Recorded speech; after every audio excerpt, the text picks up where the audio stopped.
Hello, I'm Sharon Milgram, the Director of the NIH Office of Intramural Training and Education, and I'm joined here today by two of our wellness advisors, Annie Shiner and Michael Sheridan, who are going to share with us some tips and strategies for effective conversations with trainees. When I talk with NIH PIs and PIs at universities across the country, we often talk about how easy it can be to discuss science with our trainees. But we also note that it can be much more difficult and awkward to talk about personal issues that come up in their lives, in lab, and in current events. And the goal of the webinar today is to provide you with tools for having those types of conversations.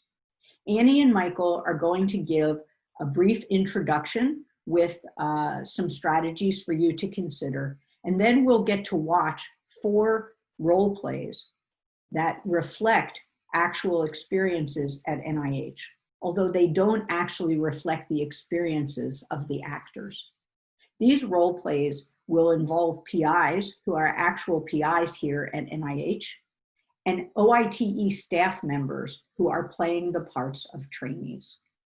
Annie and Michael will make some comments after each of the scenarios to give you some insight into the behaviors that were modeled. So thank you for taking the time to watch this, and I'm going to turn the floor over to Michael now.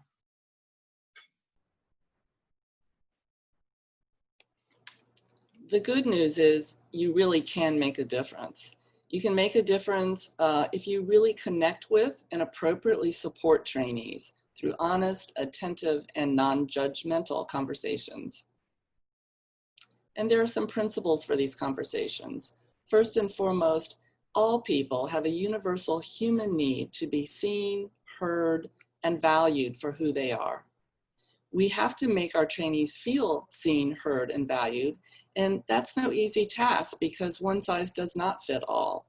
So you need to let go of even thinking about the possibility of all postbacks are like this, or all grad students, all postdocs. Each individual trainee has their own individual situation in history. This conversation is further complicated by the power differential between PIs, program directors, and trainees. And it may also be impacted by cultural, racial, gender, and other identity issues. So it's important to keep these in mind. Other things to keep in mind. Sometimes problems can't be solved. However, they can at least be respectfully acknowledged, and sometimes that can make all the difference. Providing an opportunity to be heard may help lessen the negative impact of the problem for those having to deal with it. Another thing to keep in mind is whoever does the work does the learning. We want to support the learning and growth and development of all trainees. So that means putting aside tendencies to want to just tell them what to do. There are a variety of opportunities and types of wellness conversations. Right now, working remotely and teleworking is a huge area of conversation, including such things as the impact of this on the trainee.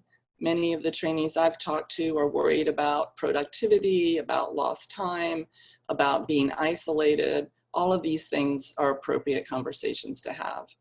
There's also a general uncertainty about what we're living through right now, and that can affect people in a great deal. So talking about living with uncertainty. And re-entry, which we're beginning, brings its own set of issues and topics to be discussed. Contextual events, things that are happening beyond the NIH. Right now, that's the pandemic, of course, and the quarantine issues. And also in our country right now, issues of racial injustice and police brutality are very much front and center. So these things are also impacting the trainees. In addition to these two general areas, there are ongoing school and work stressors. Issues like studying for the MCAT, applying to medical school, wondering where they're going to go, where they're going to end up. Issues such as the job search and transitions in terms of work. All those kinds of regular stressors that that all trainees have as they walk through their life here at the NIH. And then there are personal stress issues. This can include family of origin issues. I know several trainees have been worried about the health of their loved ones. Also, relationships in current time, family or boyfriends, girlfriends, all of these things can affect trainees, as well as issues around their own self-care. For example, a lot of people are having trouble with sleep right now. And then there's a set of emergency situations that do require immediate action. And here I'm talking about symptoms of severe mental illness, for example, like panic attacks or trouble with staying in reality. We certainly want to respond immediately to any possibility of suicidal ideation. There's also things like trainees getting very distressing news, and we need to immediately respond to that.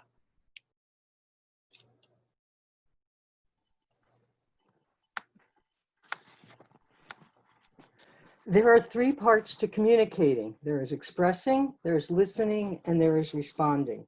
When we listen with the intention of really hearing what the other person is saying, they get to have the experience of feeling heard, and they get to have the opportunity, and we get to have the opportunity to better understand them. Here are some strategies for listening better, for better listening, for active listening. First, give your full attention and indicate that you are engaged. When we are looking at our phone while we're listening, the other person doesn't really feel like they have our full attention. There are other ways of making eye contact, indicating by sounds or otherwise that you are listening are also supportive of helping the person feel heard. Next, do not assume that you know how they think or feel or what they're going to say. This is true no matter how well you may know them. Allow expressions of emotion without immediate cutoff, even when we feel uncomfortable hearing about this. This can be emotion in the voice, in the tone of voice, it can be in body language, and it can be expressed in the words that they are saying. When we reflect back what we heard, we help confirm our understanding, and it helps them feel understood. Allow pauses and time for them to gather their thoughts. Pauses and silence can feel uncomfortable, but it's an important part of the thinking process and the gathering process. And I think this is even more true on teleconversations where with the pause, we don't even know, is the technology gone down? Did they even hear me? So it's even more important to stay with the discomfort of allowing the pause. We encourage sharing when we ask open-ended questions rather than closed sort of true, false, yes, no kinds of one fact questions. So asking open-ended questions is important. And you can always, and you should ask clarifying questions to help you understand what is being said if you're not sure. The third part of communication is responding. So in responding to trainees in these situations, it's important to keep the focus on them and where they are at in the moment.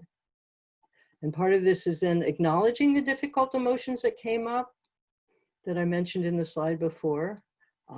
It can be, you're not trying to solve it, you just acknowledge, this is really hard. I can see this is frustrating. I can see this is upsetting.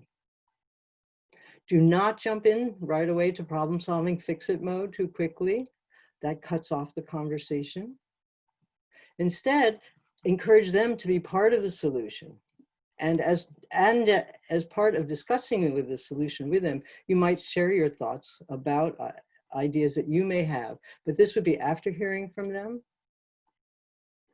And finally, do not immediately share a story of your own, as this discounts their experience, although sometimes it may be very appropriate to share a bit about your own experience at some other subsequent point. Here's some examples, some tips for responding supportively. First, it's important to express confidence in them. I really think you can do this. You've handled hard things before. And to help trainees determine a better course of action, you might say something like, what do you think would be a better way to handle this next time? Or acknowledging mistakes. We all make mistakes. The key is to learn from them. What might you learn from this? It's important always to be honest and kind, especially when we're saying hard things. I know this is hard to hear, but it's important that we discuss what happened. And then as we move into solutions seeking for problems, encouraging them to use resources. Are there resources here at NIH that would be helpful to you? Let's see if the OIT offers anything that might be helpful. Or where might we look for further resources? And then finally, keep the door open. It can be very open-ended. Feel free to come back to talk again. I'm here for you. Or it can be more specific. Let's meet again next week or sooner if we need to, or if you need to. There are countless opportunities to have open conversations. Whenever we happen to be in the same place or in a conversation with the trainee, such as lab meetings.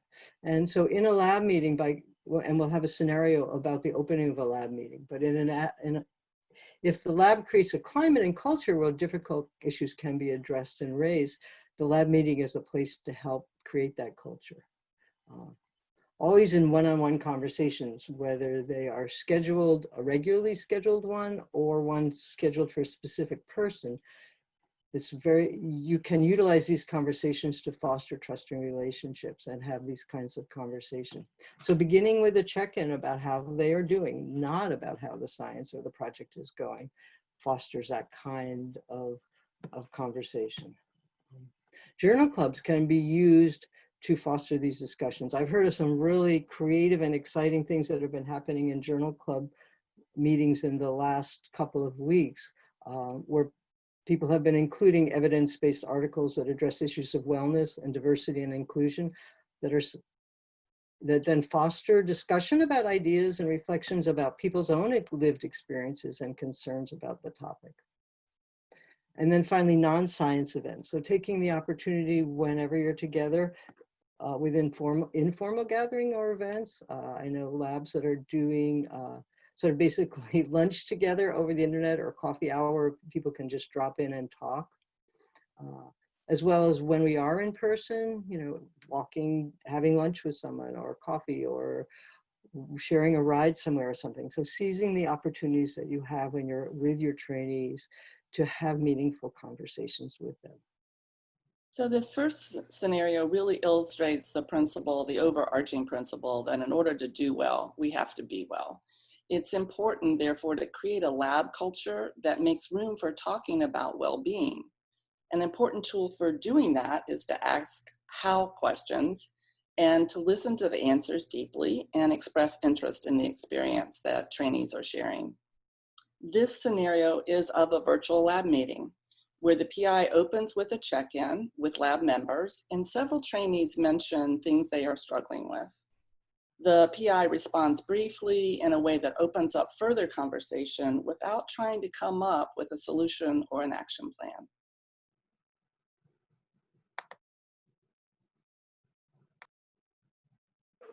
Okay, everybody, I wanted to open up by checking in, right? This is a very unusual time for everybody. We're having to adjust to a lot of different things. And I just wanted to see how everybody's been holding up.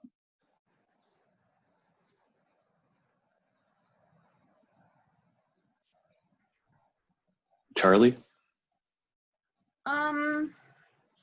It's been okay, I guess. But the things that are going on in the world right now, especially things like everything that happened with George Floyd and everyone else, and just the racial injustice in the news, has just been really hard to process, I guess, and deal with. A lot, I feel like, pretty helpless in this situation, and it's just frustrating and taking a lot of energy. It's understandable, yeah. Andrea? Yeah, I agree. It's been tough, and the current events are also weighing on me. Yeah, it's definitely a lot to handle. A lot of events happening all at the same time, right? Anybody else? I'm not even, there's so much going on right now. I am just struggling with the whole coronavirus thing going on. I have had family members to get sick. I have had friends who have died. And now I have to turn on the TV and see people in my community getting killed, getting murdered. And it's hurtful. And it's difficult for me to even try to think of what type of data I need to analyze or what type of, or work on this paper. It's just hard. It's just, this work has not been my priority. My community has been my priority, and I'm sad and I'm angry, and I don't even want to turn on my TV because I feel like every time I turn on my TV, I'm seeing someone get killed. So Yeah, I can't blame you.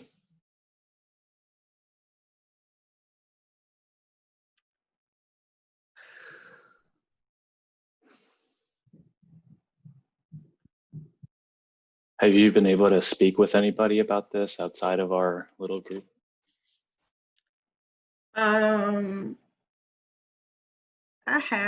I've attended some discussion groups. Our training and education office, the OITE on our campus, at NIH, I've had an opportunity to participate in some of the discussion groups, and I recently joined a group for African American fellows, and so it's given me at least an opportunity to share kind of what I'm feeling. And I've had some lab mates, my other lab mates have reached out, but it's just, I don't want to, it's just difficult for me to really think about work right now. I can't blame you. Yeah.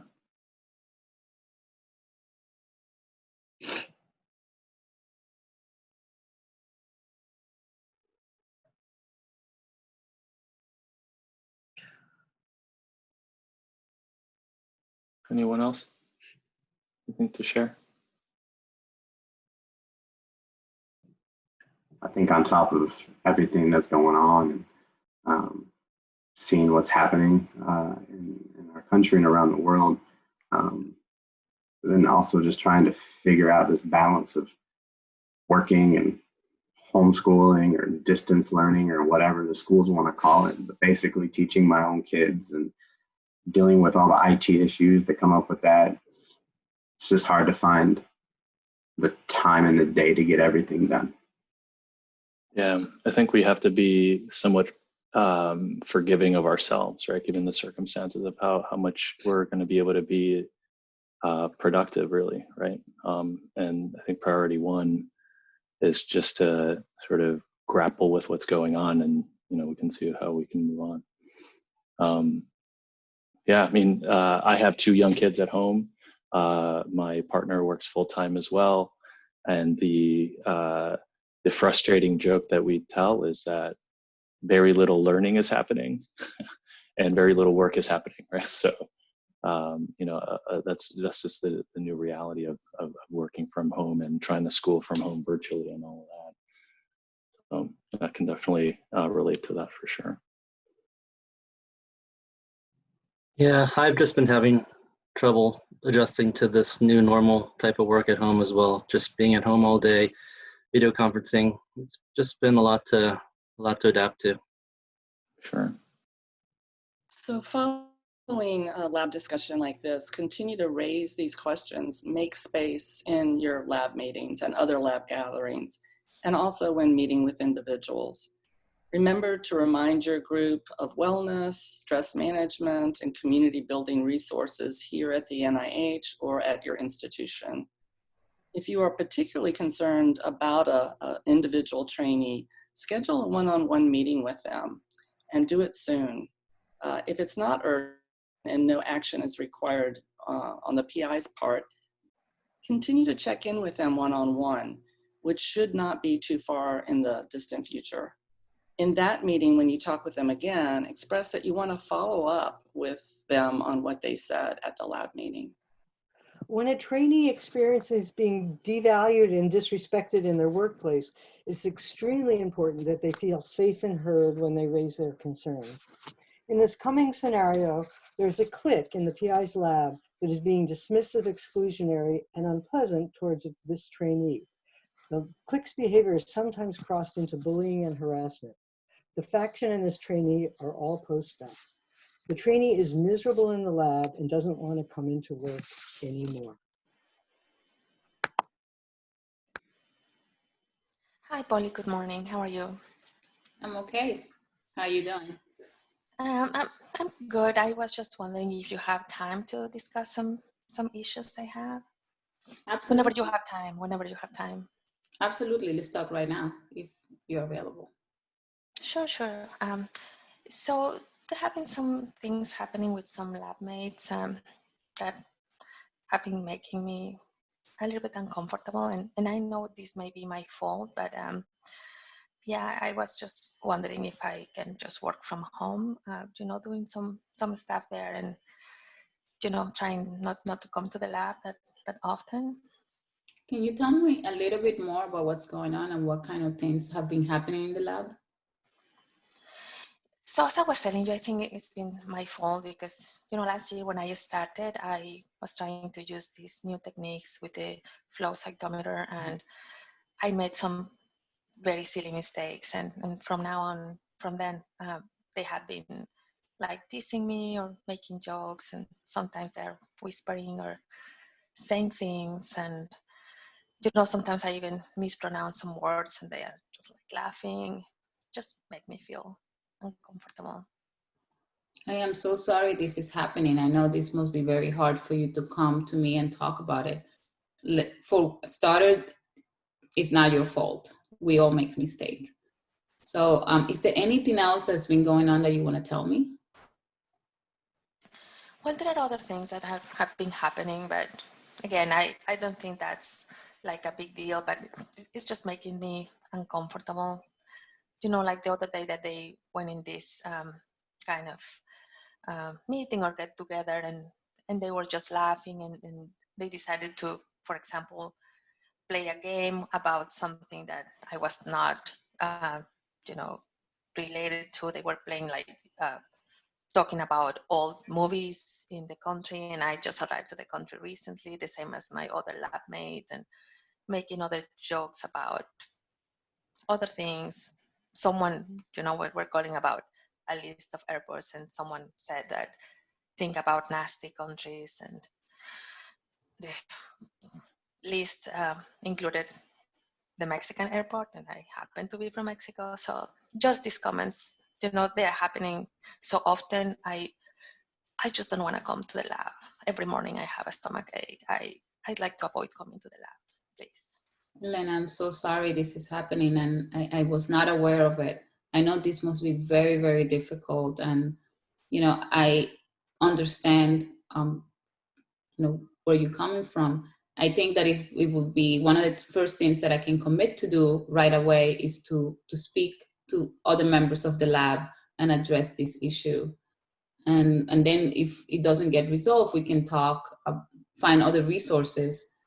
But I'm extremely sorry. And is there anything else that I should be aware of? That would be all. I was just wondering if that is something that we need to discuss, or I just need to adapt. Well, thank you so much for being open and coming and talking to me about this.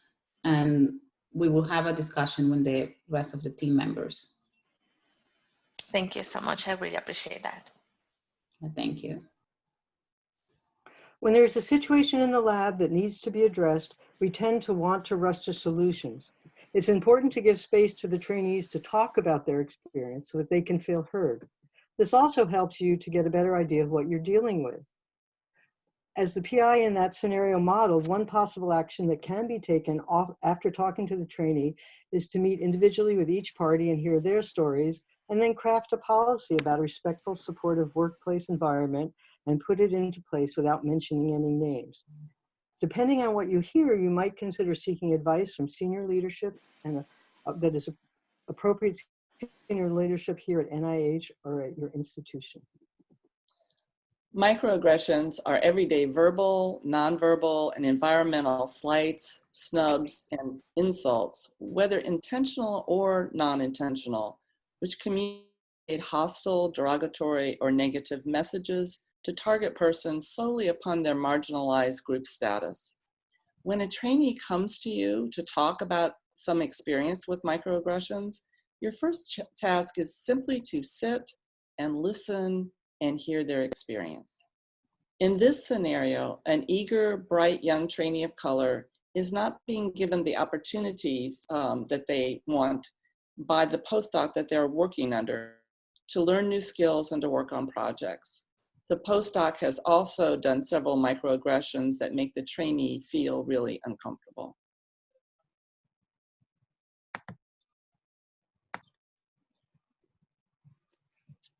So, hi, I wanted to talk to you about a situation that I have. I was wondering if I could be supervised by someone else. Sure, we can certainly talk about that, but it'd be great to understand why you're feeling that way. If you could explain that to me, and just explain sort of the circumstances to why you're feeling that way. So, I haven't been given the same opportunities to learn a technique that I know I'm supposed to learn, even after months of asking. And I was told that I haven't been given this opportunity because the school I went to didn't prepare me well enough. So apparently another trainee is going to learn the experience, and this trainee has even less experience than I do. I'm very sorry to hear that. That's very troubling. And then obviously, you know, you're here to learn these techniques, and you should have absolutely been given those opportunities. So that's very troubling. Thank you for sharing this with me. It is very important for me to know. I really appreciate you coming to me and letting me know this. And I know it's probably difficult to do that. I really appreciate you doing this. And this is certainly, you know, exactly why you're here. You're here as a trainee, and so this is something that needs to be addressed. Are there other aspects of this relationship with the postdocs that are in any way troubling, or is this an isolated incident? I mean, please, you know, feel free. This is just between you and I really want to know, you know, are there other aspects of this that are troubling to you? Unfortunately, yes. During some interactions with the postdoc that oversees my work, I have constantly heard that they don't see color, they just see people, and that they wish people would stop talking about race. But then they go ahead and say disparaging things about my undergraduate education, and then sometimes make other race-related statements that make me feel sort of uncomfortable. Okay, I'm very sorry. That's very troubling. This should not be happening. I'm very, very sorry that you're put in this position.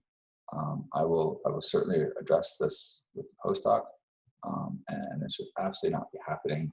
This should be a place for you to feel safe, do your science. You're here to learn, and it's a very, very troubling interaction. And thank you very much. I know this is a difficult thing to bring to my attention. I really appreciate it. I'm here to help you, and please, you know, it sounds like this has been going on for a while, perhaps.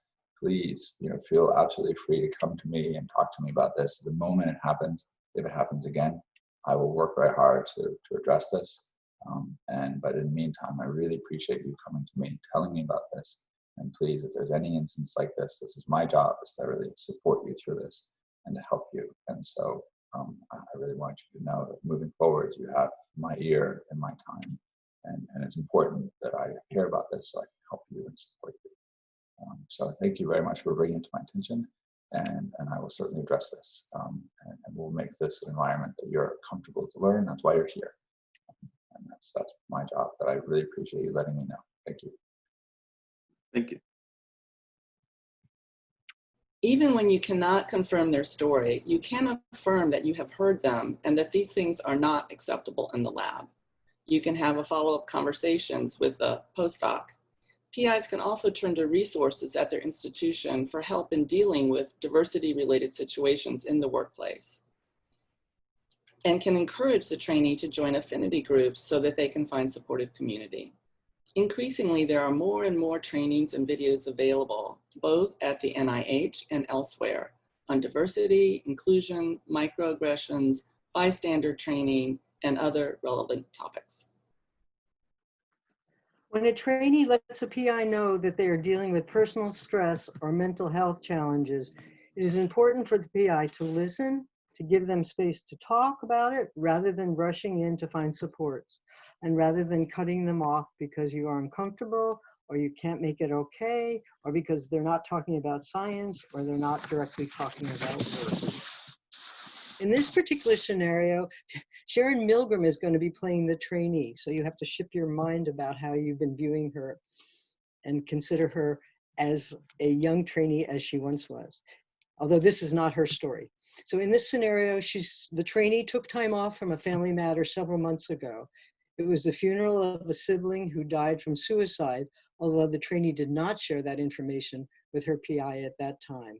Several months later, the trainee is having trouble concentrating, having trouble being productive, or even engaging with people in the lab.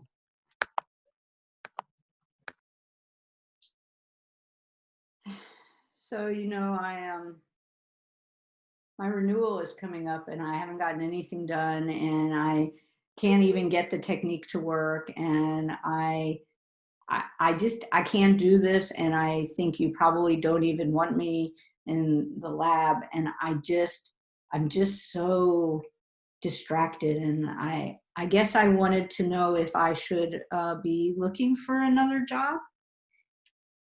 Sharon, I'm so pleased you came to see me. I think it's a very important conversation to have. It sounds to me like there's something's not quite right with you. Something's going on, and I'm interested in finding out what that might be. I'm wondering what that might be. So tell me a bit about you. Tell me about how you're feeling right now. And I want to hear about you. Talk to me. Oh, you know,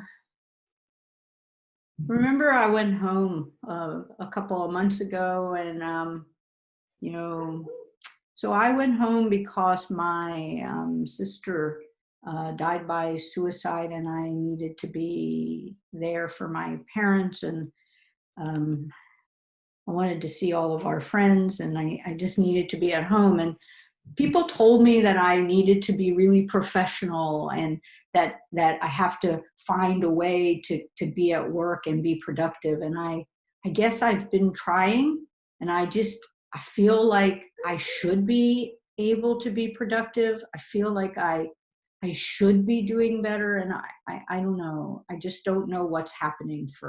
It just seems just not to be getting better. First, let me express my sincere condolences for your loss. You are going through a very difficult time right now, as you have experienced a major stressful event in your life. These emotions you are feeling, they're very hard to deal with. It's hard to deal with these emotions when we've lost someone so close to us, like a sibling, and especially to something like suicide. So this grief that you have right now, it's overwhelming for you. It's pervasive. It's kind of entering all parts of your life, your work life, your personal life, your social life. And you know, in addition to it being so overwhelming and overpowering, it actually is going to take quite some time. So you have to have that expectation. And you don't want me to leave the lab?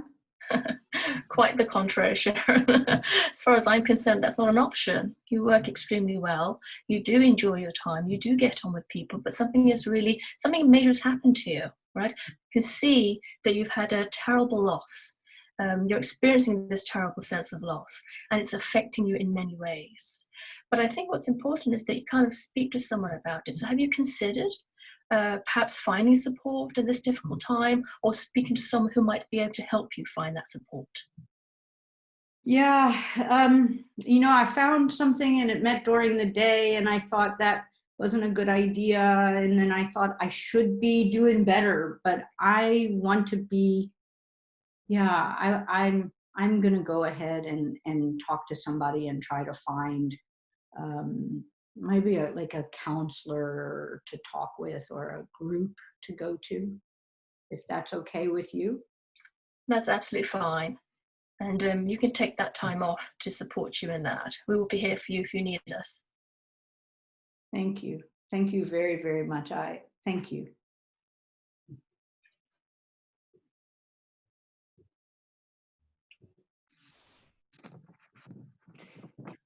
It is uncomfortable for us when we're faced with the pain and grief of someone else's loss.